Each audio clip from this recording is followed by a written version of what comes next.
Hello and welcome to our Zevo Talks session on men's mental health for International Men's Day, which is on Sunday, 19th of November. I'm delighted to have with us today Jamie O Crowley, psychotherapist and wellness speaker. Welcome, Jamie. Hi, thanks for having me. Welcome to our Zevo Talks session on men's mental health for International Men's Day, which is on Sunday, 19th of November. I'm delighted to have with us today Jamie O Crowley, psychotherapist and wellness speaker. Welcome, Jamie. Hi, thanks for having me. Yeah, thanks for joining the discussion today. So, first of all, why are we here talking about, men's mental health? Why is it an important issue for this podcast, do you think? Well, it's coming at International Men's Day, so this is celebrated on November 19th, and I suppose it's a chance to recognize and honor men's contributions to society, but more importantly, I think raise awareness about their well-being, and it's always a good opportunity to put a strong focus on men's mental health as well, because despite the fact there's lots more talk and chatter around men's health, there still is a lot to be explored and a lot to be ingratiated and integrated into society as a whole, I feel. So I'm kind of coming in Yeah. strong there, but that's kind Yeah, of yeah.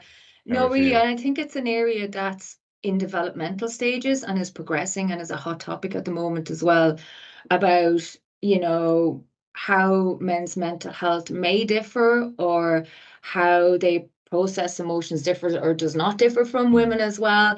And there's been a lot of I suppose support there for women's health, and women Mhm. may be a bit more proactive about seeking help, a bit more open about mental health concerns they might have. Whereas, there might be a couple of, I suppose, barriers, or there's kind of a gender difference there, really, isn't there? Sure. I mean, I think that, it's hard. Sometimes discussions like this are a little bit difficult because we are drawing a line between men and women, as it were, traditionally Mm. so, right? So I kind of just wanted to mention that at the start because it's important to know that it is delicate ground to walk on anyway. Yes. So it's important to kind of keep it looking.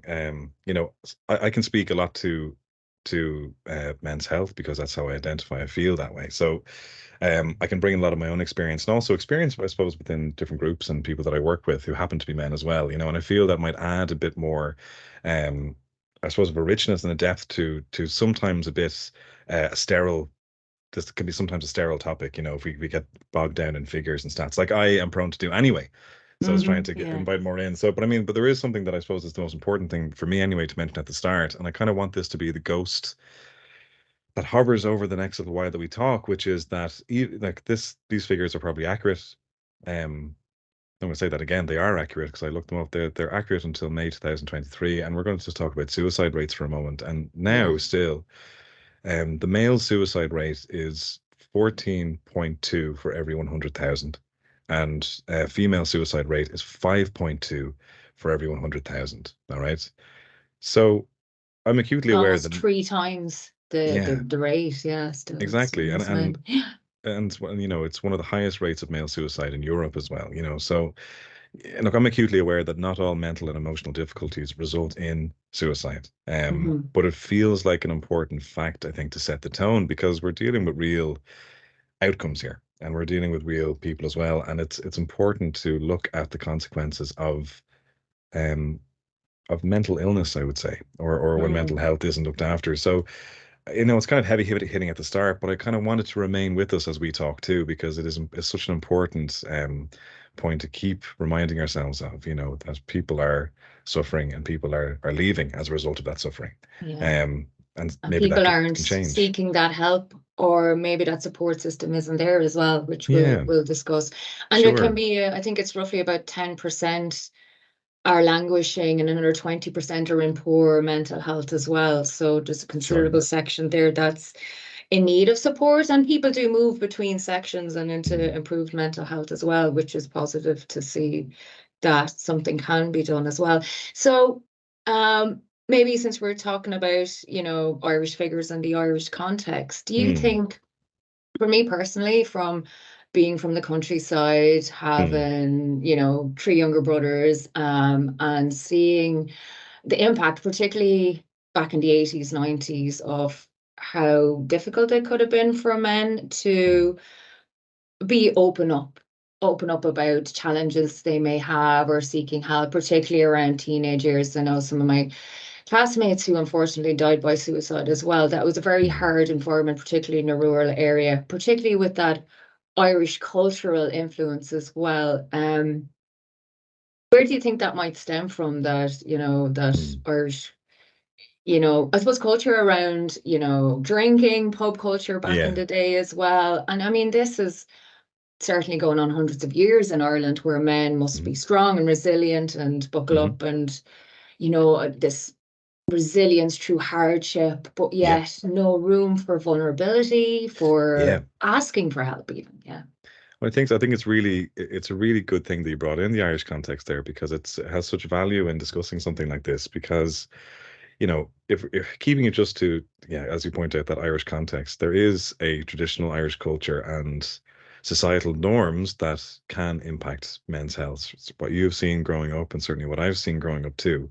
Mm. And historically, many Irish men, actually many men in general, I would say, across multiple cultures, have been raised in an environment that emphasizes strength and resilience and self-reliance. And all of these things can potentially discourage them from expressing vulnerability, as you say, or seeking help for mental health issues. And even just kind of honing in just on the Irish for a moment, in terms of our history, things such as, economic struggles, Mm. immigration, or the legacy of the Troubles and all that kind of stuff, there's a very strong argument to be made that the legacy of that has impacted the mental and emotional health of men and women in this country. And I know we're focusing on men today, but the more we learn about this, or the more we're open to it, we're going to start to invite different aspects of this into the conversation, such as epigenetics and intergenerational trauma as well, which I really feel Yes. has a place at the table here. And these are big words, right? Things like epigenetics. Like, I nearly fumbled over a second time saying it. So Yeah. there is reason I'm Yeah. fumbling, because it's still a relatively new area of understanding within the field of mental health. But to put it down into Yeah. simple Explain. terms, genetics is that kind of study of heredity, right? Where epigenetics is looking at how environmental influences can cause certain genes to be silenced or expressed. So we can look at that as, and something as simple as the stress response. Okay, so Yes. you have like a legacy of something, say like your grandparents went through something, or your parents, grandparents, their grandparents, depending on the environment that they grew up within, with high stress, going through some of the troubles in Ireland that we're discussing so far. There's an argument to be made that that same activation of the stress response can exist 3 or 4 generations down, because we're hardwired to feel it more. Now, as I Mm. said, it's It's kind of like an evolutionary adaptation process, really. It kind of makes mm, sense from that perspective, but it's so interesting that something that can happen generation previously, or may have occurred with your grandparents, that your nervous system, your own nervous system, is built yeah, to react in that fight or flight, or maybe that kind of shut down mode as well. That's kind of yeah, yeah, yeah. before we're born, that's Mm, stages set, which is really interesting. So in the Irish context, you're thinking of, as you said, the Troubles, and even far yeah, back to, the famine may have had an impact as well, yeah, and, absolutely, yeah. fleeing the country or staying here in Yeah, well, difficult that's conditions. I think it's absolutely right, and then it's so easy to kind of turn your nose up at this type of stuff, but I really feel it does exist on the island of Ireland still, because we're talking about that intergenerational piece here, that trauma that exists. And so, in other words, in case anybody isn't aware of what that is, it's Mm, how mm. traumatic experiences can affect children and grandchildren, of those who initially suffered Experience, that yeah. experience or that trauma through psychological or social and maybe even biological ways, which is where the Yeah. epigenetics kind of fits into that a little bit. So this can include a wide variety of experiences anyway, from things like war, things like poverty, to, as you said, the Great Famine, to abuse, Mm, events mm, that are deeply, deeply woven into Ireland's history. And it's not just a male thing, or a female thing. It's a person thing, but mm. it does have implications. So without oversimplifying history, I mean, we were talking about those widespread traumatic things, again, the famine conflicts, institutional abuses as well, and how these collective traumas can have lasting effects across generations. And these events have, sorry, I'm getting kind of riled up about it, right? But No, no, this is great. Yeah, yeah, yeah. these events can be, it can be argued that they in essence shape the Yeah. Irish identity, right? Yes, yeah. Communal relationships and individual, and most importantly, individual mental health. And we see this through our own internal reactions to anxiety, but we also see it across the board through how we vote in our politics, what art is like in this country, all of this Mm, stuff yeah. that is so tapped into these experiences that we had. And there is an idea, I suppose, that as we're talking about now, that this stress and this trauma that has been endured by the previous generations during these historical events may not just pass down psychologically, but could also, again, potentially affect the genetic expression of future generations as well. Yes, yeah, So, yeah. you mentioned that the stress response, and I think it's probably the most important thing to mention here because, the high stress environments can trigger those changes of the expression related to the stress response, potentially leading to mental health issues in descendants. So And addiction as well, or addiction, alcoholism, I think, the propensity towards it. Yeah, a hundred which is percent, interesting. absolutely. I think as well, there's when I started looking at this stuff, right, immediately I started getting a bit freaked out because I was thinking, okay, Yeah, what does this mean? So yeah, yeah. I think there's a healing in moving. There's a healing in understanding and an empowerment in understanding that this could be an aspect of it, Yeah. right? So it's And like, that there's a lot of factors outside your own mind when you're thinking of stigma about your own mental health impacts, that it's even greater than you as an individual, you know. ah, and you know what? You've hit the nail on the head. That's such a really important point that you made there because that, and especially in terms of empowerment, understanding the potential impacts of things like epigenetics or things like intergenerational trauma, it it isn't meant to make individuals feel like they're trapped by the past or burdened by the past or that there's no escape from that eventuality. Well, my granddad suffered, therefore I'm going to suffer. Like we can park that Mm, for a moment. It's understanding that, as you pointed out, there's a deeper understanding that there are forces that may shape our mental health that go outside the realm of our responsibility. And this is especially important for men to hear as well, I feel, because, yeah, as yeah. you mentioned very rightly at the beginning of this conversation, perhaps women find it easier to speak and seek help. Perhaps there isn't that same stigma that may exist for men to do that. And as a result, by reaching out and by voicing what's going on for you, you're inviting in a different perspective. You're getting outside the echo Mm. chambers of your own Yes, of your mind, own and mind. Yeah. and suddenly you have a ray of light that comes in through the clouds. The reverse, when you're not talking, is equally as powerful, but it might not lead to a nicer outcome, which is, I'm stuck in this position now. I must have got myself here. I'm not talking about it, and that cycle goes. So even just by letting it, even if you can't talk to anybody yet, even just letting in the knowledge that, okay, hang on a second. Generationally, I've been on this island for a while. What has happened here before that's maybe Mm. lingering, and even if you're Irish, but you're not, generationally from this island, chances are from wherever generationally you are from, you are bringing Yeah, some stuff over as well. So it still yeah. applies. We just happen to be talking about the Irish context a little bit, Context, yeah. So there can be an empowerment there, I feel, by just Yeah. And for other cultures, there can be expectations in the family, oh yeah, roles of the male in the family, religious expectations as well. It's just an interesting thing. But mm, also, I suppose there's a point that there's individual agency, there's individual differences, yeah, as well. Not that it's all, external or cultural, but I think maybe stigma in itself mm, plays a part because with men and women, there can be a sense of, shame about, suffering with anxiety and having symptoms, feeling nervous at work because you're, a built up anxiety and you're trying to perform or being asked to do tasks.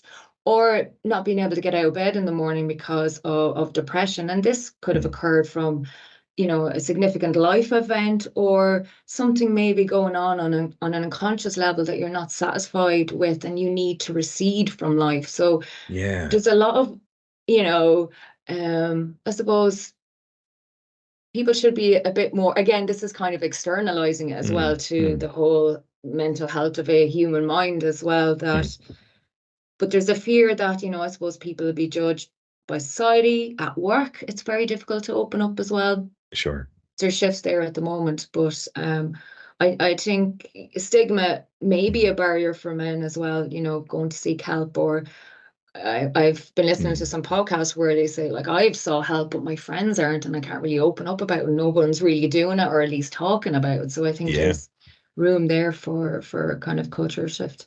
I think so. I think you're like, again, it's such an important thing to raise. And there's something that you said just a few moments ago that I didn't want to let just kind of sail by, because I think it really resonated with me when we were speaking about intergenerational trauma, and you spoke about it not just being a cultural issue. Of course, individual people are at the heart of all this. So the individual not getting lost in the group. It's important to retain your individuality, but also letting in what possible driving forces there are. And I think when you said that, I was like, yes, that's exactly it. That's exactly exactly it, because there can be a little bit of an abstaining of responsibility, I think, when we start to only listen to the driving forces, right?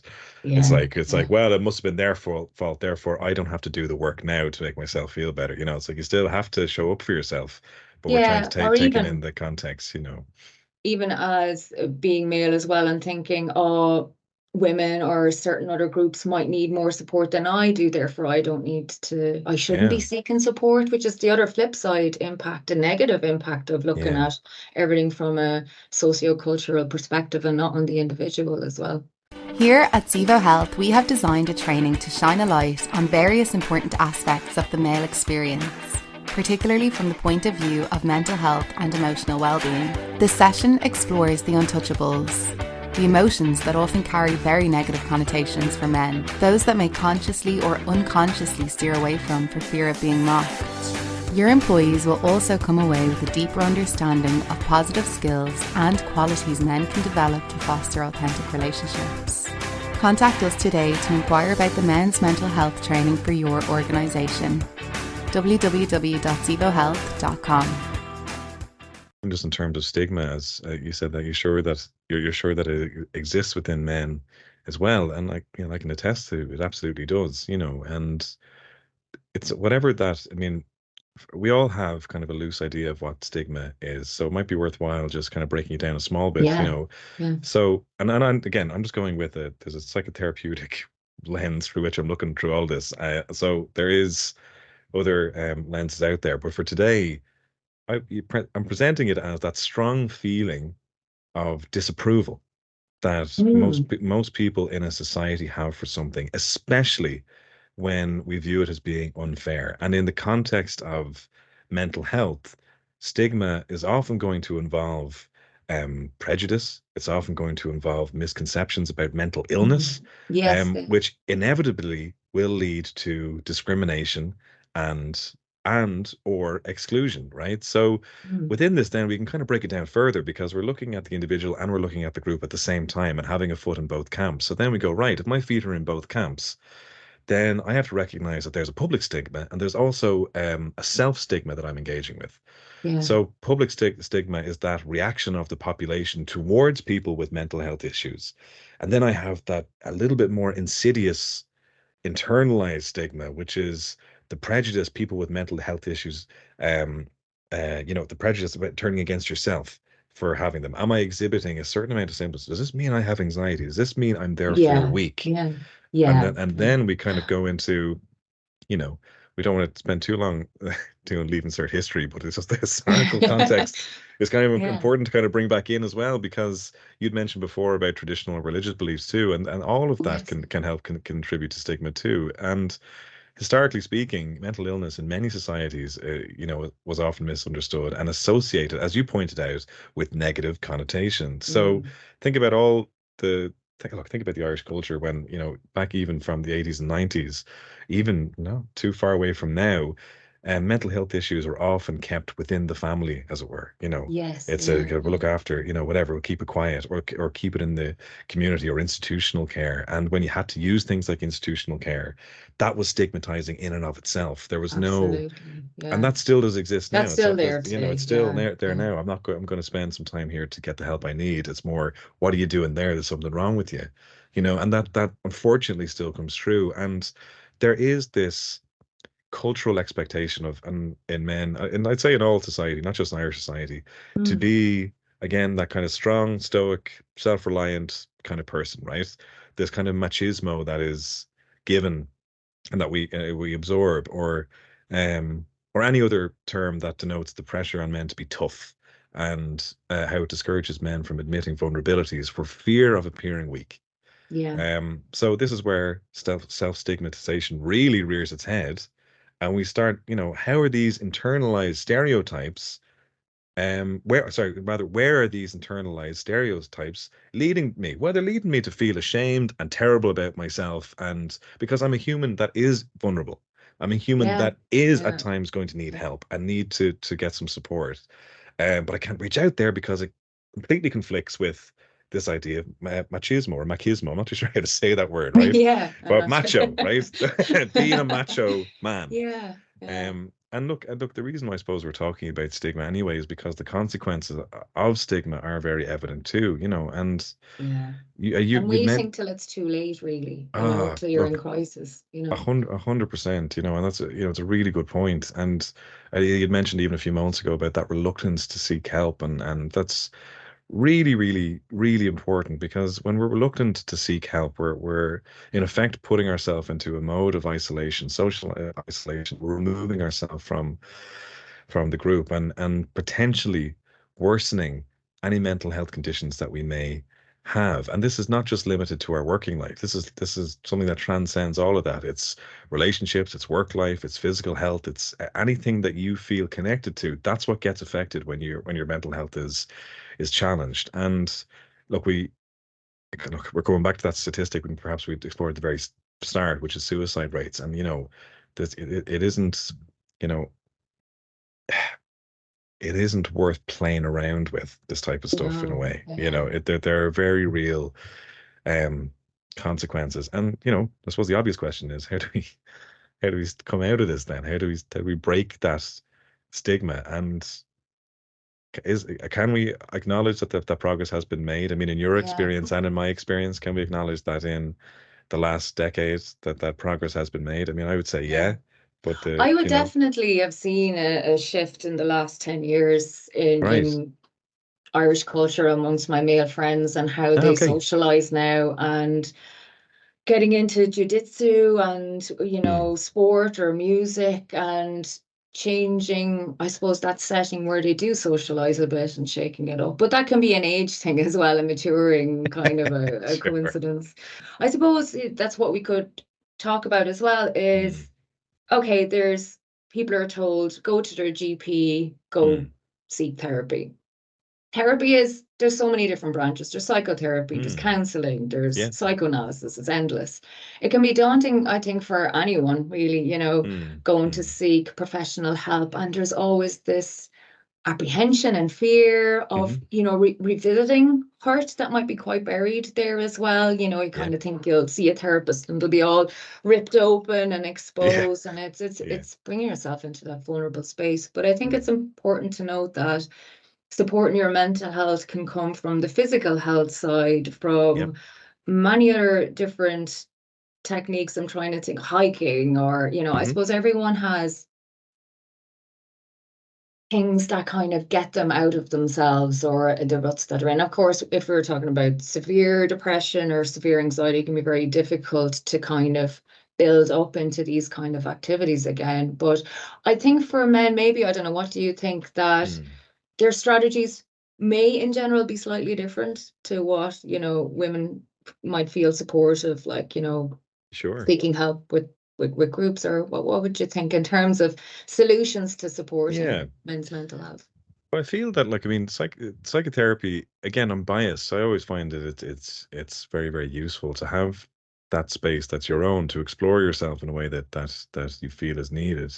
But let's call a spade a spade. It's expensive as well. You know, a lot of people Oh yeah.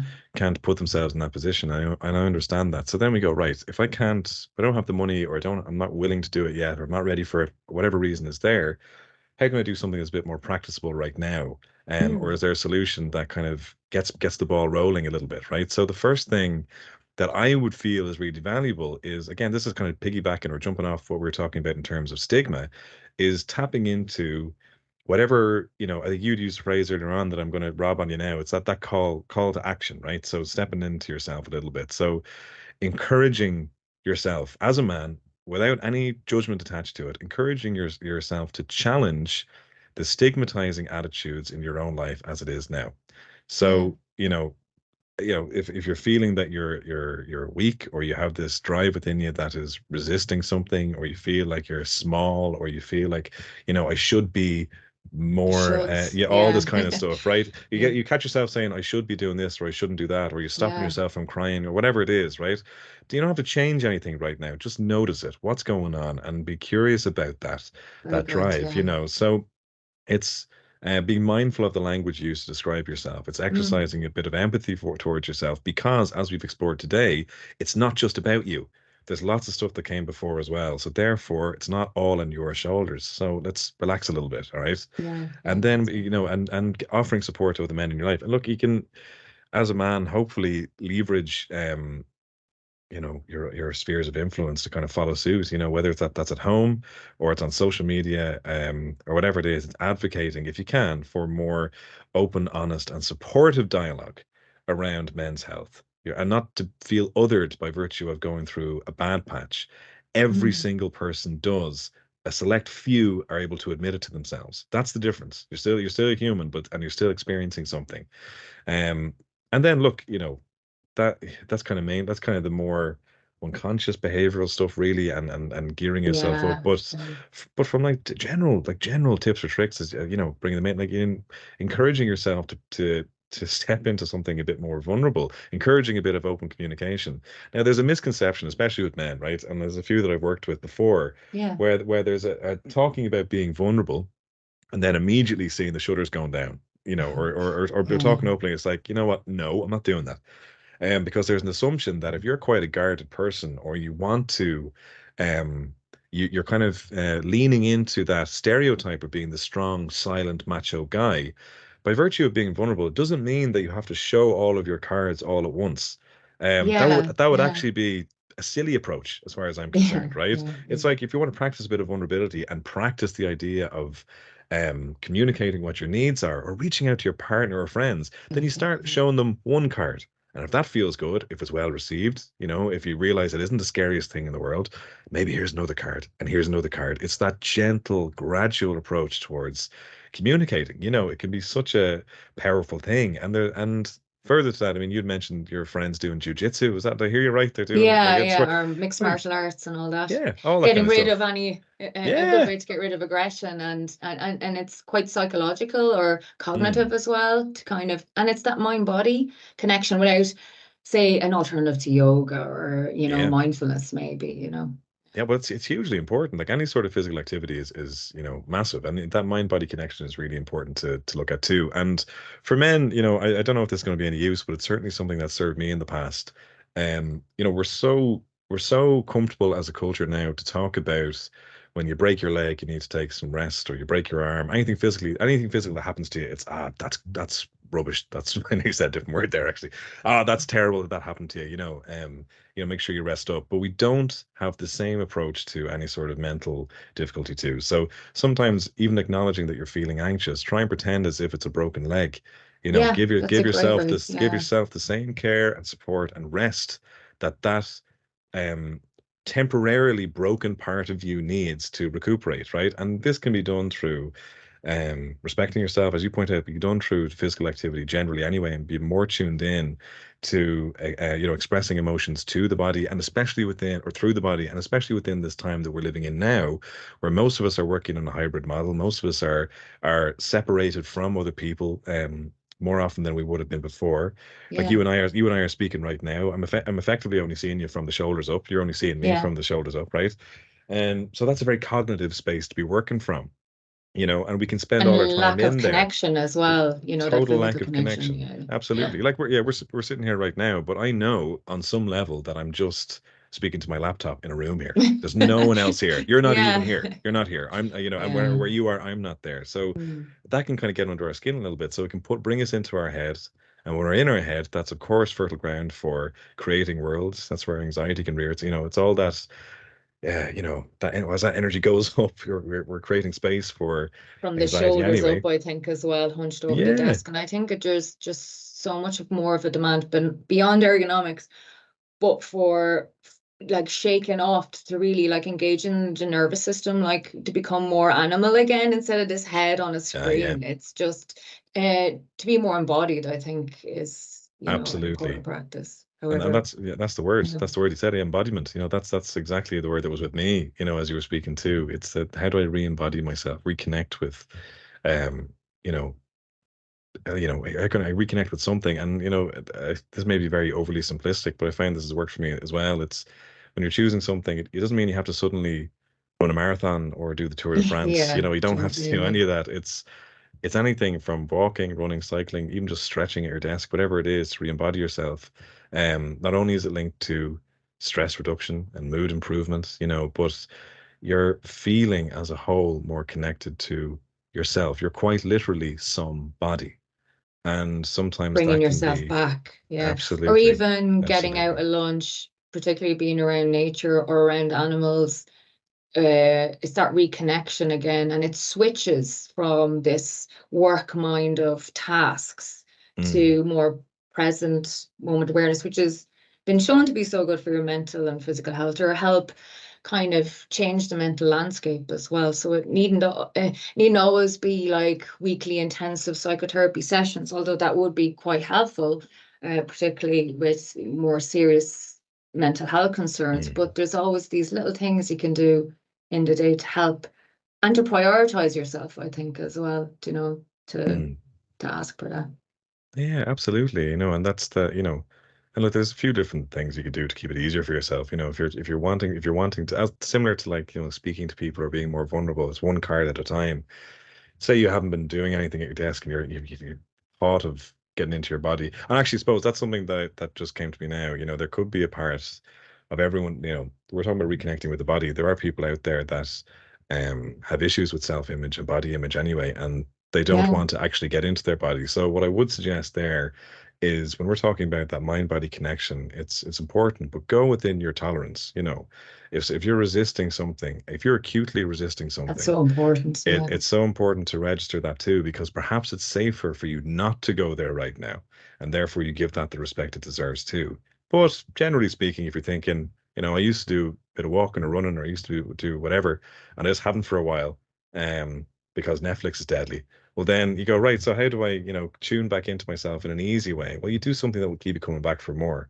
You don't have to start being Usain Bolt, as I said, or anything like that. It's like, right, can I give myself the opportunity just to stretch my shoulders or my arms above my head every It's hour that I'm so working? simple, but Hmm, it just makes you feel better as well. I know. absolutely. I've been doing a lot of nervous system shaking, qigong, that kind of.